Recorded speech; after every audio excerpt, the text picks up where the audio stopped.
L'évangéliste Jimmy Swaggart et son équipe président une croisade dans une grande ville d'Amérique, à Houston, au Texas. Venez nous rejoindre et passer une heure avec Jimmy Swaggart tandis qu'il nous expose les agressions perpétrées par les nouveaux évangélistes dans la société contemporaine. Nous allons maintenant rejoindre les milliers de gens qui sont déjà rassemblés au Colisée Sam Houston, à Houston, aux États-Unis. Nous vous présentons l'évangéliste Jimmy Swaggart.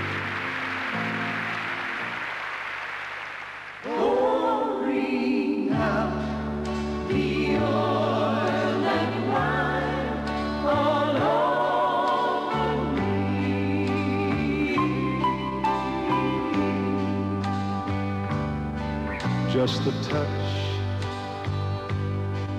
of the hand, precious Jesus, dipped into the oil of the Holy Ghost. It will soon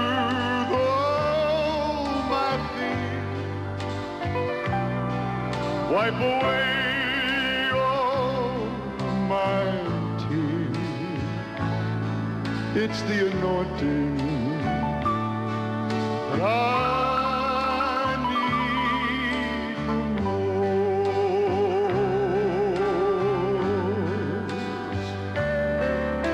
Sweet, sweet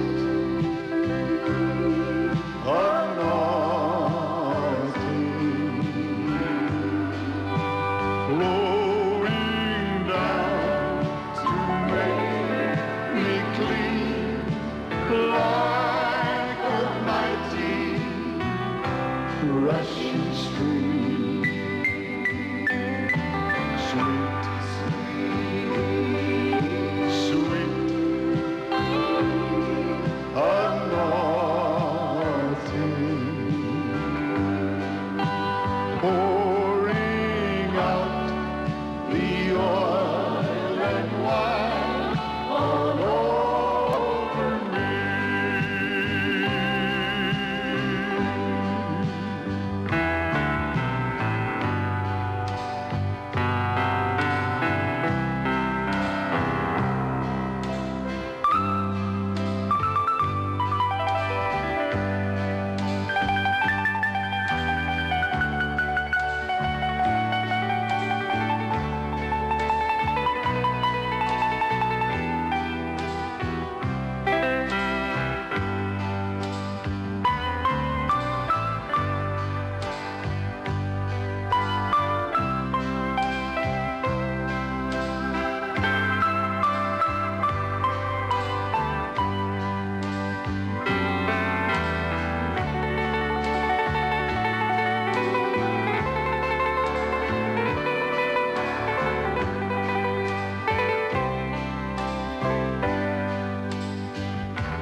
Now we lift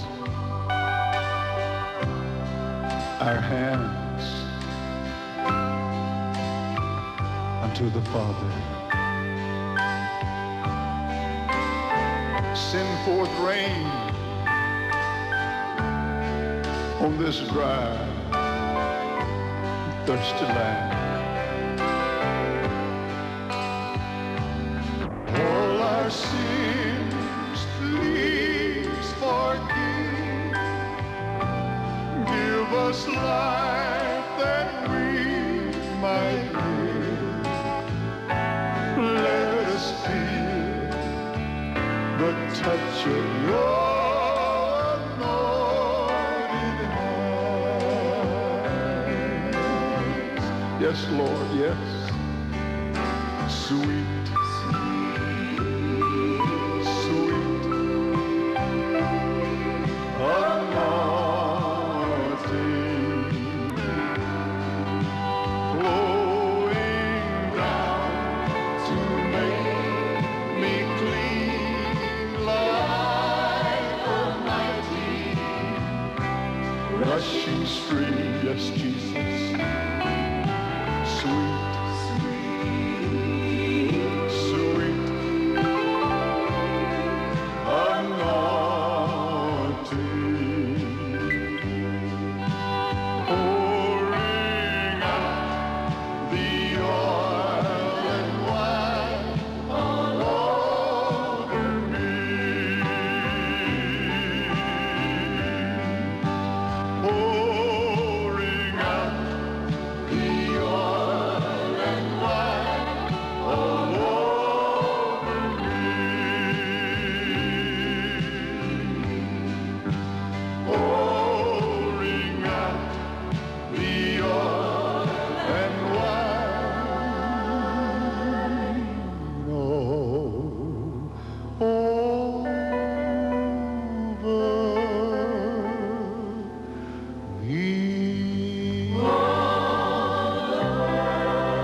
Mesdames et messieurs, d'Atlanta, Géorgie, tu verras bientôt ma nouvelle maison, John Stamos.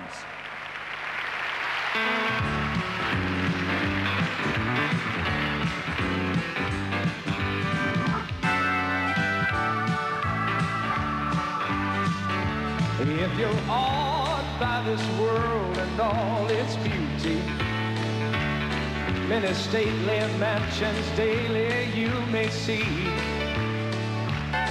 but without great wealth I know I'll never own one, and you will neither if you're no more rich than me.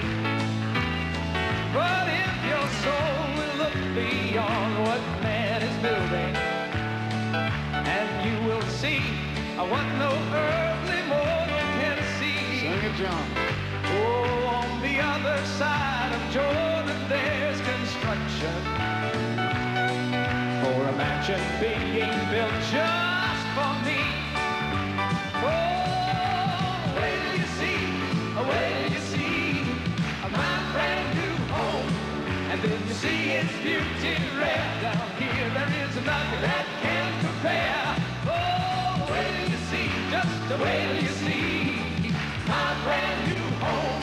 Heavenly Father's building me. I'm gonna occupy for free. Wait till you see, wait till you see my brand new home. Yes.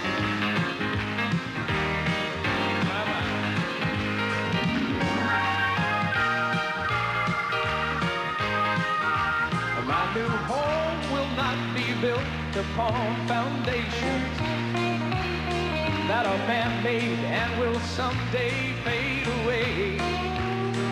It won't be built where the storms of life can batter. Oh, where those storm clouds often hide the light of day. For the cornerstone of God is my foundation. The root of David, Christ, my soon and coming King. Oh, what a welcome, what a homecoming awaits us. And I'm expecting any minute just to move right on in. Oh, just wait till you see, just wait till you see my brand new home. And then you see its beauty rare. Down here there is nothing that can compare. Just wait till you see, oh, wait till you see my brand new home. Heavenly Father's building me. I'm gonna occupy for free. Wait till you see, wait till you see my brand new home. I said wait till you see, just wait till you see my brand new home. And then you see its beauty rare. Down here there is nothing that can compare. Oh, wait till you see, just wait till you see my brand new home. Heavenly Father's building me. I'm gonna occupy for free. Wait till you see, just wait till you see. Wait till you see, just wait till you see. Wait till you see, just wait till you see. Wait till you see, wait till you see my brand new home.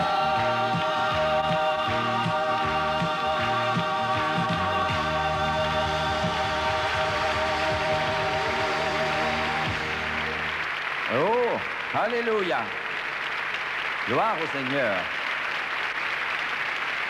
Tu verras bientôt ma nouvelle maison. Vous pouvez vous asseoir. Merci. Jésus est mon Seigneur. Mesdames et messieurs, Jeannette Pascal.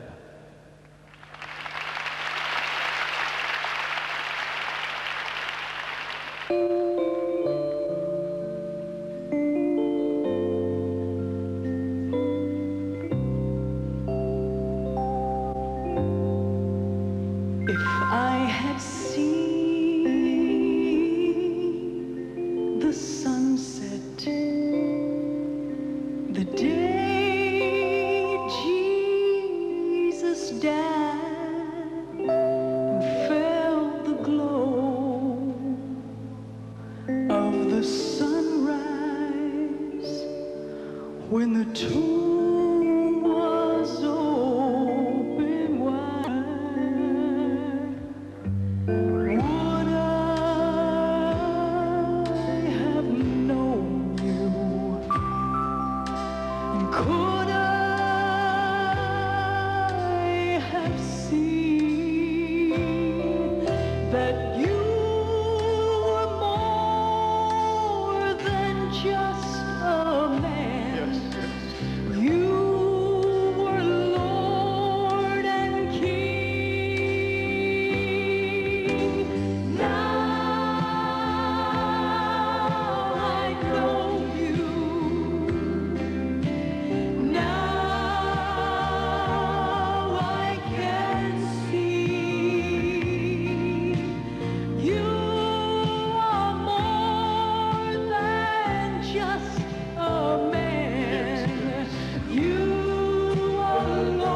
Et maintenant, l'évangéliste Jimmy Swaggart nous expose ce que sont les nouveaux évangélistes de notre société et leurs agressions dans son message d'aujourd'hui. Jésus, mon Seigneur, plus qu'un homme, plus qu'un prophète, plus qu'un docteur. Jésus, mon Seigneur, merci. Si vous avez votre Bible ce soir, ouvrez-la s'il vous plaît avec moi dans l'épître de Jude. Jude a écrit ces paroles sous l'onction du Saint-Esprit. Nous commençons verset 4. Car il s'est glissé parmi vous certains hommes dont la condamnation est écrite depuis longtemps, impies qui changent en dérèglement la grâce de notre Dieu et qui renient notre seul Maître et Seigneur Jésus-Christ. Verset 8. Malgré cela, ces hommes aussi, dans leur rêverie, souillent la chair, méprisant l'autorité du Seigneur, injuriant les gloires. Verset 10. Eux, au contraire, ils parlent de manière injurieuse de ce qu'ils ignorent, et ce qu'ils savent par instinct comme des animaux sans raison ne sert qu'à les corrompre. Malheur à eux, car ils ont suivi la voie de Caïn. C'est dans les garements de Balaam que, pour un salaire, ils se sont jetés. Et c'est par la révolte de Corée qu'ils ont péri. Ce sont des écueils de vos agapes, où sans crainte ils festoient et se repaissent, nuées sans eau, emportées par les vents, arbres d'automne sans fruits, 2 fois morts, déracinés, vagues sauvages de la mer, rejetant l'écume de leur turpitude, astres errants auxquels l'obscurité des ténèbres est réservée pour l'éternité. Verset 16. Ce sont des gens qui murmurent, des mécontents qui marchent selon leur convoitise, dont la bouche parle avec grandiloquence et qui flattent les gens par intérêt. Mais vous, bien-aimés, souvenez-vous des prédictions faites par les apôtres de notre Seigneur Jésus-Christ. Il vous disait, à la fin des temps, il y aura des moqueurs qui marchent dans l'impiété selon leur convoitise. Je vais parler ce soir sur ce sujet, les nouveaux évangélistes. Le monde voit se lever une nouvelle race d'évangélistes qu'il n'a jamais vue ni expérimentée, plus vile, plus mortelle, plus condamnable, plus destructrice, plus sombre, plus dénigrante que tous les prédicateurs de l'Évangile qu'il a entendus, et il ne peut les comprendre. Plus d'agressions ont été commises par ces évangélistes pour détruire le monde, ôter nos libertés, qu'auparavant dans toute l'histoire du monde. Je réalise aujourd'hui que cette émission passe dans de nombreux pays et pénètre au sein des cultures, de pays, de races, de couleurs, de croyances très différentes. Et je dis cela, je fais cette mention, tout en priant que chacun de vous, dans chaque pays, soit en mesure de comprendre. Notre monde subit des attaques, nos libertés sont menacées, notre prospérité est menacée, et le plus triste dans cette affaire, c'est que l'Église demeure silencieuse. La plupart ne savent pas, ne comprennent pas. Peu à peu, on empiète par-ci, par-là, et personne ne le voit.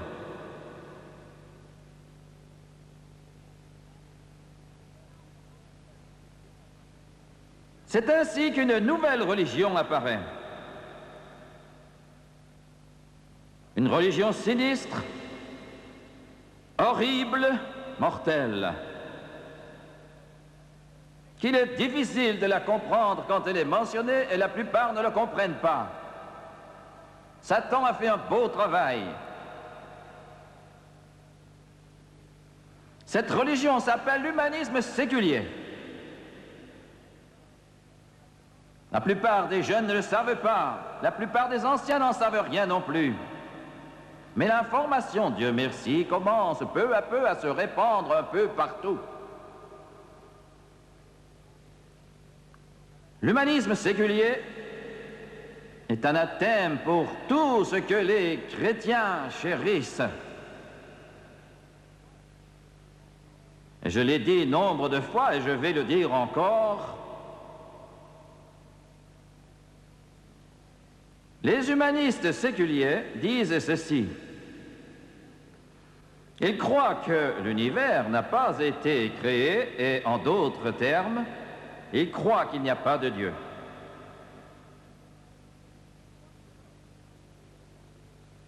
Ils croient que l'homme fait partie de la nature et aussi qu'il est apparu à l'issue d'un processus continu qu'ils appellent l'évolution. L'humanisme affirme que la nature de l'univers, dépeinte par la science moderne, rend inacceptable toute garantie surnaturelle ou cosmique des valeurs humaines, et donc de la morale.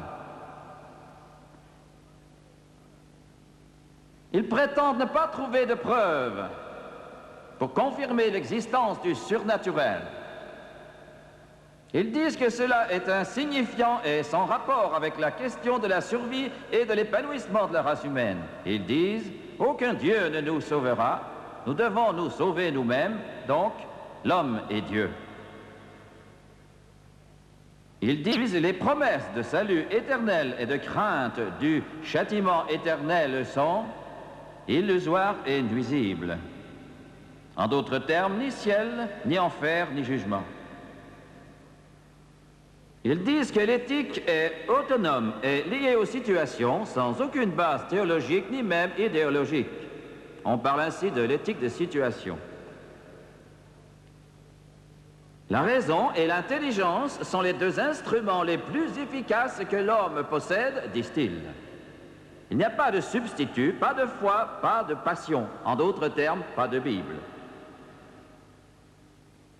Quant à la sexualité, ils croient que les attitudes intolérantes que cultivent les religions orthodoxes et les cultures puritaines répriment toute conduite sexuelle. Ils disent, si nous n'approuvons pas les formes d'expression sexuelle qui tendent à exploiter les êtres, nous ne souhaitons pas interdire par quelque loi sociale les relations sexuelles entre adultes consentants. Ils ajoutent, le droit d'avorter doit être reconnu, c'est pourquoi ils croient en l'homosexualité et l'avortement. Ils disent, pour accroître la liberté et la dignité de l'individu, il doit expérimenter tout un ensemble de libertés dans tous les domaines, ce qui inclut la reconnaissance du droit de l'homme à mourir avec dignité, disent-ils. L'euthanasie et le droit au suicide, c'est l'enseignement de la mort que l'on inculque à nos enfants dans les écoles. Ils aspirent aussi au développement d'un système mondial, d'un ordre mondial fondé sur un gouvernement fédéral international sans patriotisme. Et pour finir,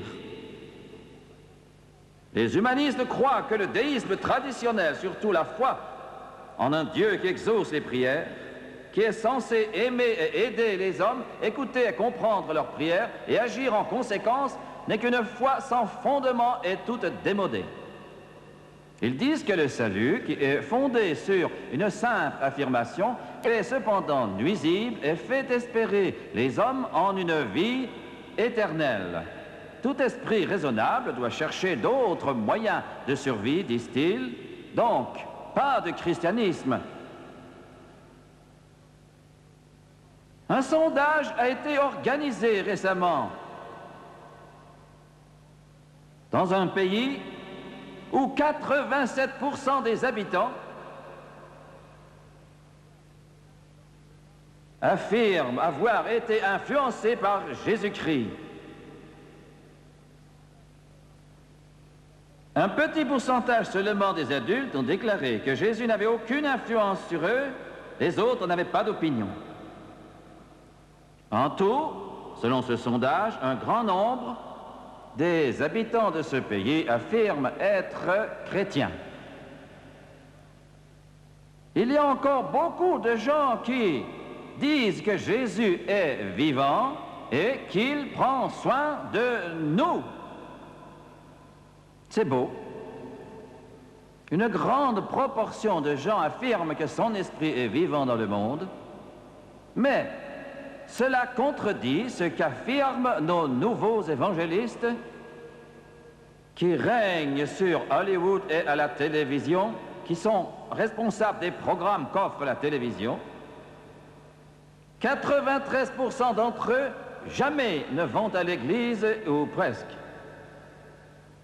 Voyez-vous, ces nouveaux évangélistes ou tous ces journalistes vous parlent d'une manière différente.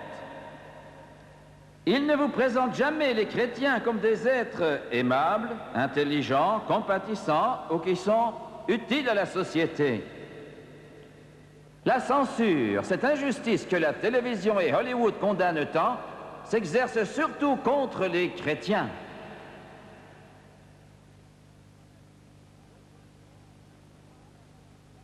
L'autre jour, Billy Graham a fait un film intitulé Le Prodigue.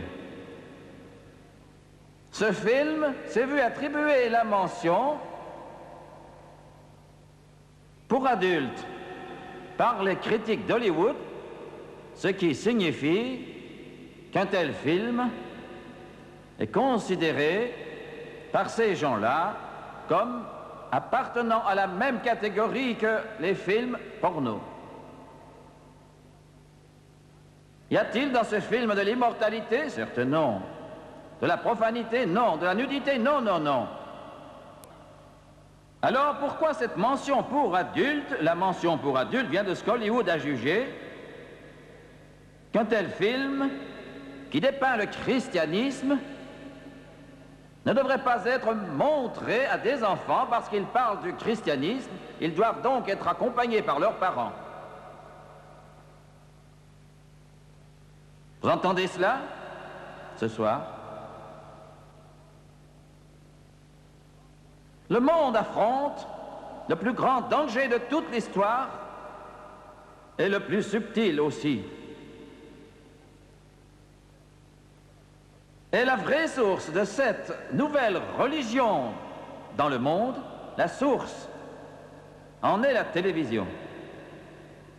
Elle est le plus grand propagateur, le grand instigateur, le grand véhicule grâce auquel cette nouvelle moralité s'installe, corrompant la société jusqu'au meurtre de toute une génération. Tout en sachant ce qu'elle fait, comprenez-le bien, il ne s'agit pas d'un fait accidentel ou involontaire des journalistes, des vedettes de l'écran. Il ne s'agit pas de cela. Ils ont entrepris de changer les valeurs du monde. Comprenez cela. Ils ont entrepris de changer les valeurs du monde entier, de l'univers, afin d'abolir la parole de Dieu, les valeurs qui se rattachent à elle, et de détruire les valeurs traditionnelles. C'est une œuvre puissante que la télévision accomplit. Aucun instrument ou moyen n'a été dans toute l'histoire de l'homme aussi puissant que la télévision. On peut l'utiliser pour le bien, mais malheureusement, on peut l'utiliser aussi pour faire le mal. Pensez à cela. Et ces nouveaux évangélistes sont en fait au premier plan de ceux qui prêchent et proclament cette nouvelle religion. Ce sont les télé-évangélistes. J'utilise un terme général, télé-évangéliste. Je suis un télé-évangéliste. Jerry Falwell aussi. Oral Roberts aussi. Billy Graham aussi et d'autres. Il y a un grand nombre de téléévangélistes d'ailleurs. J'ai parlé face à face avec ces gens-là qui montent tous ces programmes télévisés, et il est très difficile pour un chrétien de concevoir ou de comprendre l'aspect sinistre et trompeur de ces individus qui propagent leur évangile d'humanisme séculier. Voyez-vous, leur idée est simple. Il s'agit d'ôter Dieu de notre monde. Ils veulent ôter les 10 commandements du fondement même de notre moralité. Ils veulent anéantir toute idée de Dieu, arracher toute notion de ce genre-là de l'esprit même des gens. Ils ne veulent pas que le nom même de Jésus-Christ soit seulement blasphémé. Leur but est de fermer toutes les églises et de détruire la Bible partout ailleurs. Ils mentent et affirment le contraire, mais leur vrai désir, c'est vraiment de détruire toute trace de christianisme dans le monde. De plus en plus de gens croient en Jésus-Christ. Je tiens à proclamer cela, et je veux que ceux qui nous regardent à la télévision l'entendent. Je veux que les athées l'entendent. Je veux que les humanistes séculiers l'entendent. Je veux que tous l'entendent. De plus en plus de gens dans le monde croient en Jésus-Christ. De plus en plus de gens dans le monde, des noirs, des blancs, des jaunes, des bruns, des rouges, en Europe ou en Asie, en Afrique ou au Canada, au Mexique, croient que Jésus-Christ a vécu, qu'il est mort, qu'il est ressuscité des morts et qu'il est le Fils unique du Tout-Puissant.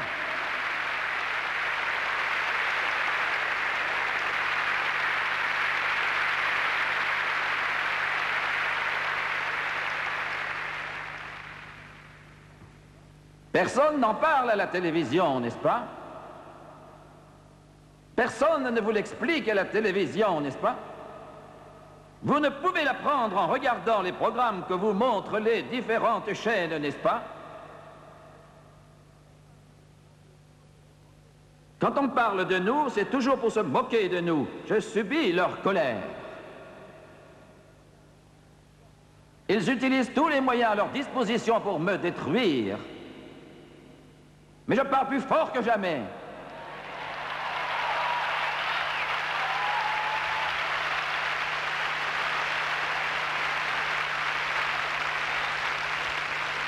On gaspille plus d'encre et plus de temps d'antenne pour détruire des évangélistes comme moi ou comme tous les prédicateurs des autres pays, mais nous continuons à prêcher l'évangile parce que nous ne parlons pas de nous-mêmes, nous disons ce que le Dieu Tout-Puissant nous a donné à dire.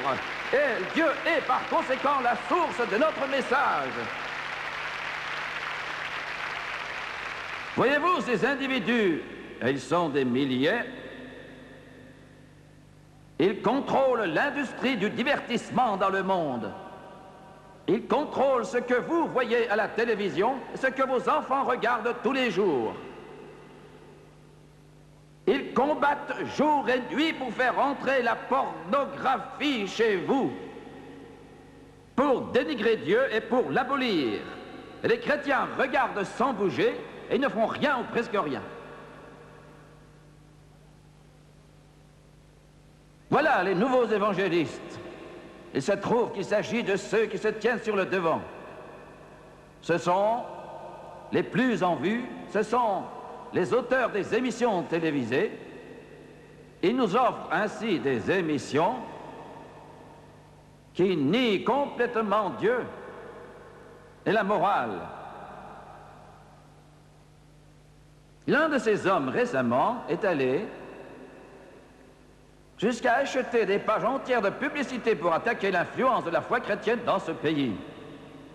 Et seuls quelques journaux ont refusé de diffuser ces pages qui contenaient des idées anti-chrétiennes. Sûrement que s'il s'était agi d'idées différentes, on ne les aurait pas montrées, mais anti-chrétiennes, qui pouvaient vraiment s'en plaindre? Bien des gens sont choqués par une telle pornographie. En réalité, écoutez bien cela.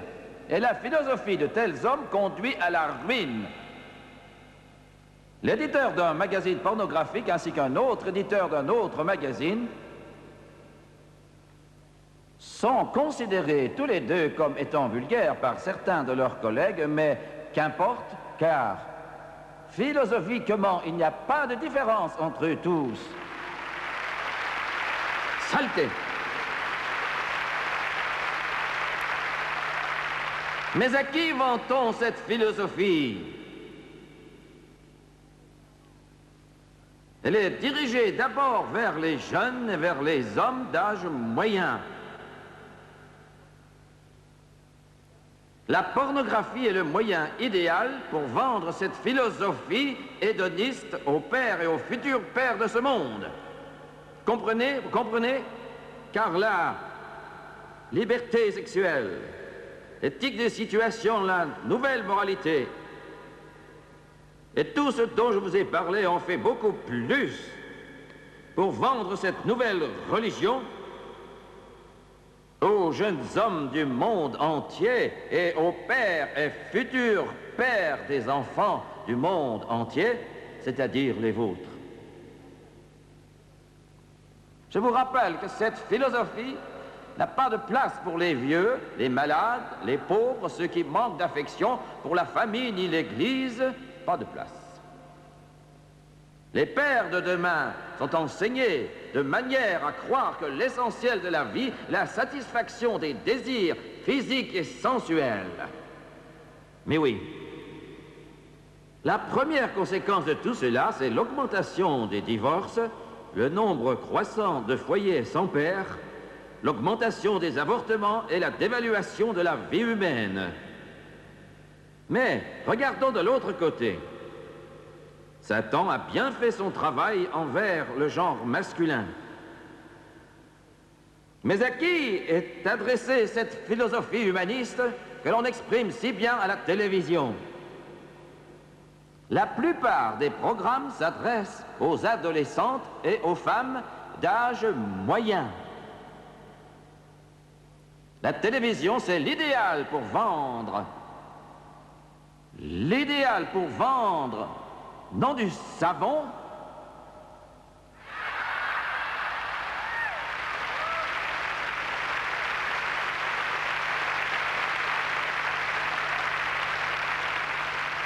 c'est le moyen pour vendre, pas du détergent ni du savon, mais la religion de l'humanisme séculier aux mères et aux futures mères de ce monde. Ainsi, cette philosophie anti-chrétienne est en effet adressée aux jeunes parents, aux futurs parents, comme la norme, l'idéal.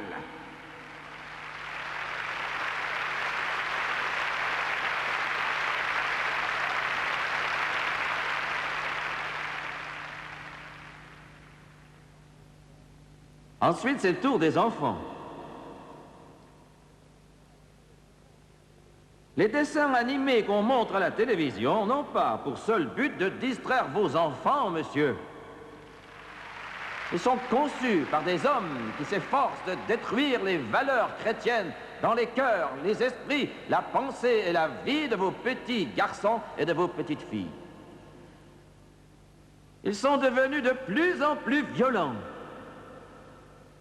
Mais ce qui est plus grave maintenant, c'est la montée inquiétante de l'occultisme dans ces dessins animés.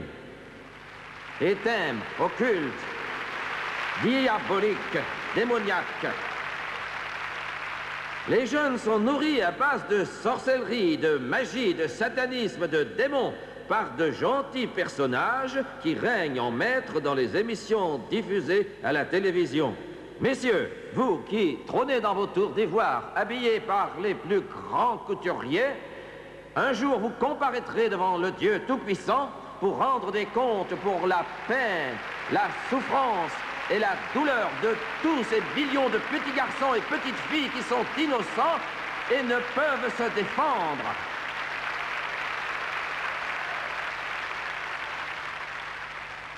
Après avoir regardez pendant des mois des dessins animés de toutes sortes, des spécialistes, sont arrivés à la conclusion que l'on cherche de manière évidente à saturer nos jeunes d'idées libérales et athées, de pensées et d'influences malsaines vraiment diaboliques, et que le vrai but est de vendre un certain nombre de jouets qui dépeignent des activités violentes et occultes.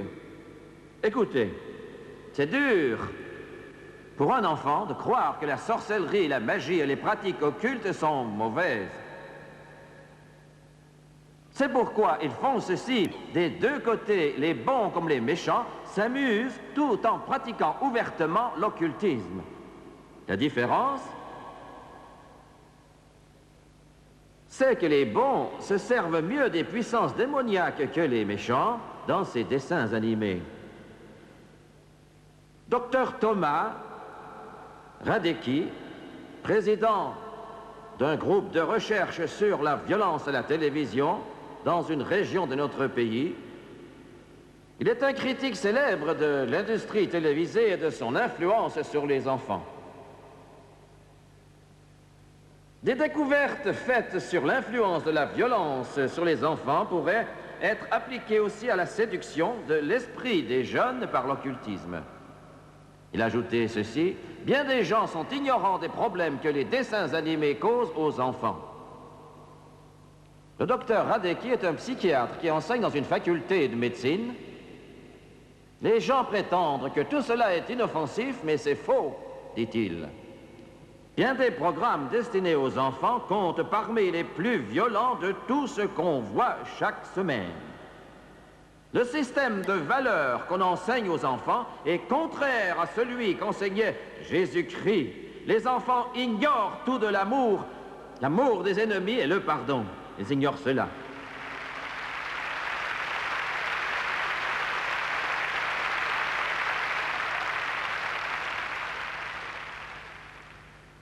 La télévision est un professeur puissant.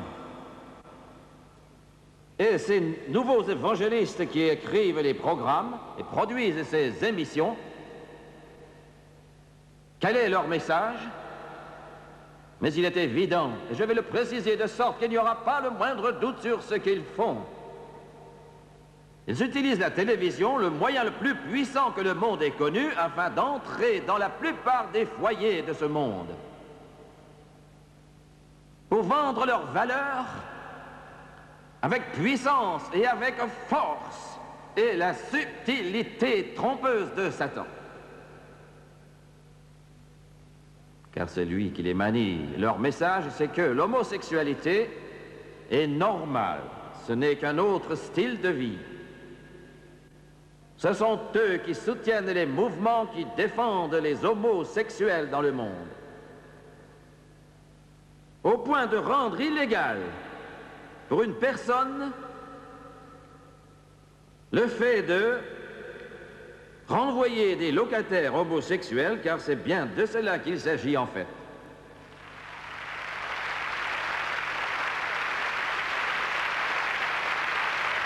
L'homosexualité est présentée comme un style de vie. Je tiens à dire ceci. Jésus est mort pour les homosexuels.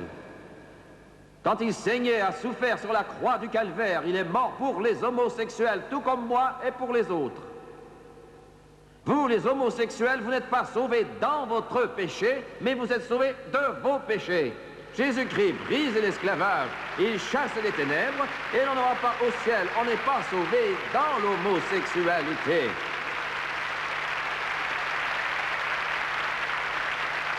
Voilà le message. L'homosexualité, c'est le style de vie de ces nouveaux évangélistes. Le suivant, c'est l'adultère. Mis en valeur et présenté comme normal. Leur ambition avouée est de pousser vos filles du plus jeune âge possible à s'adonner au sexe. Voilà ce qu'ils recherchent. Les programmes sont conçus pour cela. Les feuilletons et les comédies télévisées, les drames sont tous conçus dans un but précis pour dénigrer la Bible. Quand cette Bible dit, vous pouvez rire si vous le voulez, pour l'instant, elle dit, tu ne commettras pas d'adultère.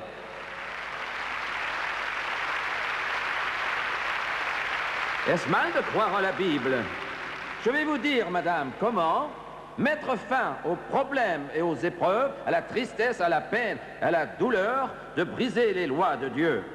Je vais vous dire comment faire cela. Je vais vous donner la plus grande dose de sagesse que vous ayez reçue dans votre vie. Tout d'abord, votre corps est le temple du Saint-Esprit. Et vous ne devez pas vous adonner au sexe si vous n'êtes pas marié à l'homme que vous aimez. Vous devez garder votre pureté, votre chasteté, votre corps, votre charme pour votre époux futur. Appelez ça démodé, mais peu importe, c'est encore le meilleur jeu qui soit.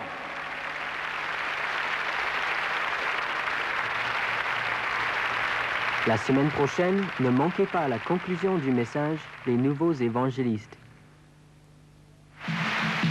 Feed my sheep. Feed my sheep. If you really love me, you feed my sheep. Now I asked the Lord, I said, what can I do to show just how much I really love you? Now these are the words that He's spoken to me. Said, if you really love me, you feed my sheep. Yeah, feed my sheep. Feed my sheep. If you really love me, you feed my sheep. The words come so easily, but they are harder to keep. If you really love me, feed my sheep. So if you are wondering just what you can do to show the Lord that your love is true,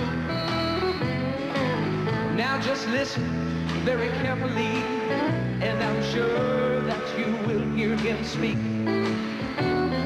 If you really love me, come on and feed my sheep. Feed my sheep. Come on. Feed my sheep. If you really love me, feed my sheep. Now, the words come so easily, but they are harder to keep. If you really love me, you feed my sheep. Sing it one time. Feed my sheep. Yeah. Feed my sheep. Now if you really love me, you feed my sheep. Oh, the words come so easily, but they are hard to keep. Say, if you really love me, you feed my sheep. Say, if you really love me, you will feed, oh, you will feed my sheep. If you really love me, feed my sheep.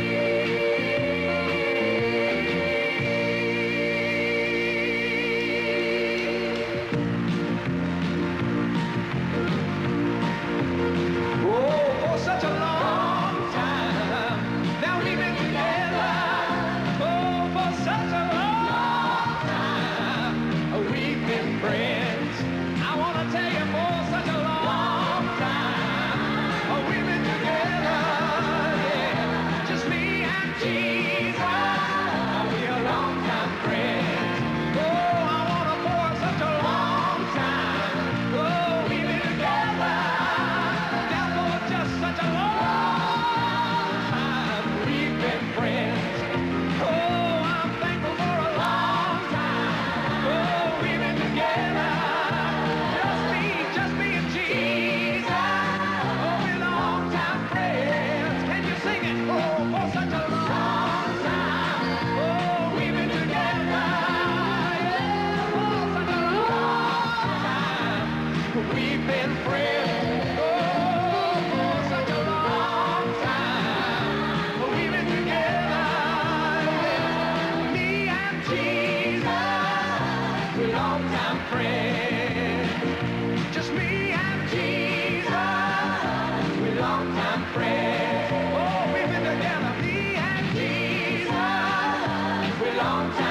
side.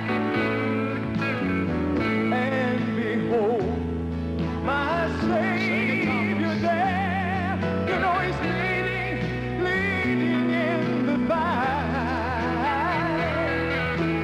with his tender hand outstretched toward the valley low. He's guiding me. I can see as I onward go.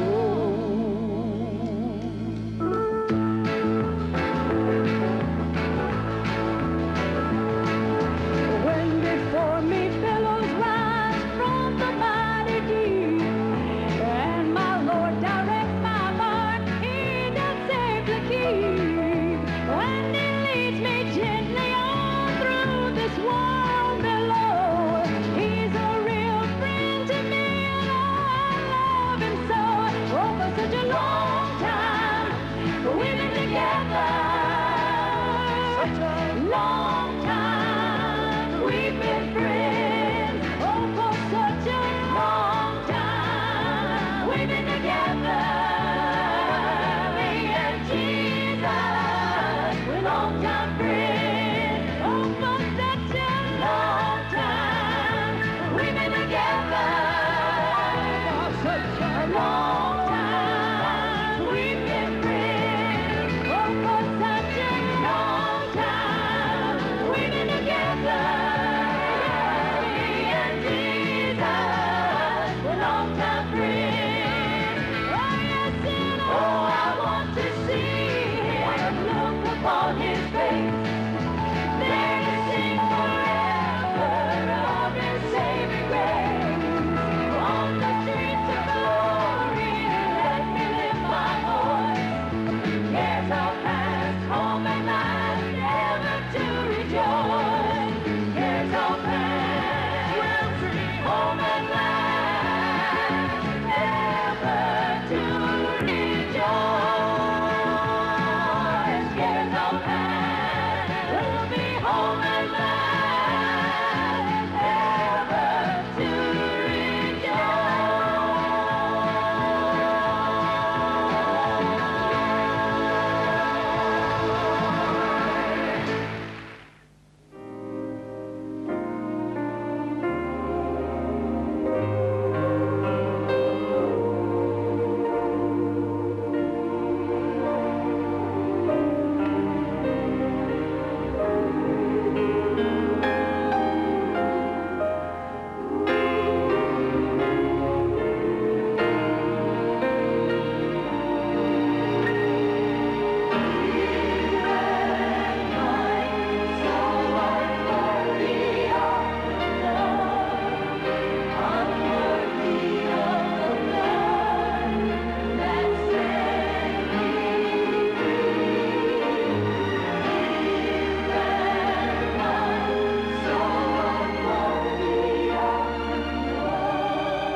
De tous. Saleté. Mais à qui vend-on cette philosophie? Elle est dirigée d'abord vers les jeunes et vers les hommes d'âge moyen. La pornographie est le moyen idéal pour vendre cette philosophie hédoniste aux pères et aux futurs pères de ce monde. Comprenez? Vous comprenez? Car la liberté sexuelle, l'éthique des situations, la nouvelle moralité, et tout ce dont je vous ai parlé ont fait beaucoup plus pour vendre cette nouvelle religion